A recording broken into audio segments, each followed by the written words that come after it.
ঘটনা আপনাদেরকে শুনাইয়া যাই।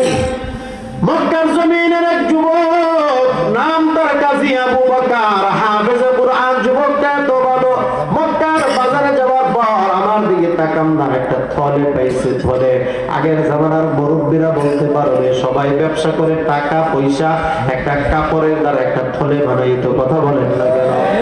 এই আল্লাহ বান্দা কাজী আবু বকর একটা থলে পাইয়া থলে এটা নিয়ে বাড়ি চলে আসছে। কি ব্যাপার?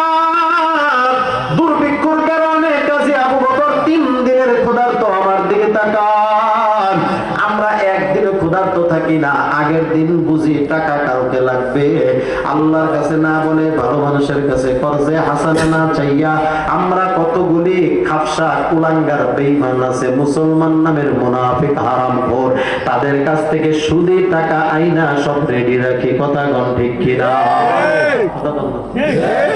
এ ভাইরা আমার, আমরা কি করি জানেন? দুর্ভিক্ষর কারণে 3 দিন খানা নাই কাজী আবু বকরের, আর আমরা একদিনও সহ্য করি না, হারামের দিকে দৌড়াই।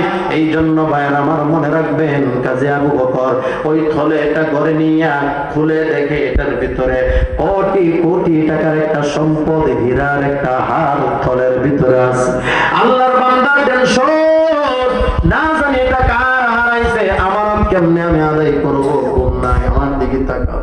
3 দিনের ক্ষুধার্ত আমরা হলে মনে করতাম আমার সামনে পাইছে তো আল্লাহই বাড়াইছে, এটা আমার কথা বলতে।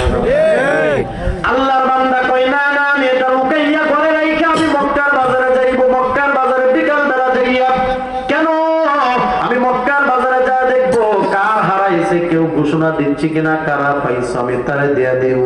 আল্লাহর বান্দা কাজী আবু বকর মক্কার বাজারে যা দেখে একজন মুরব্বি উঁচু জমিনে দাঁড়াইয়া ঘোষণা করতেছে, মক্কার মানুষেরা রে, আমার বাড়ি বহু দূর, আমি মুসাফির, আমার একটা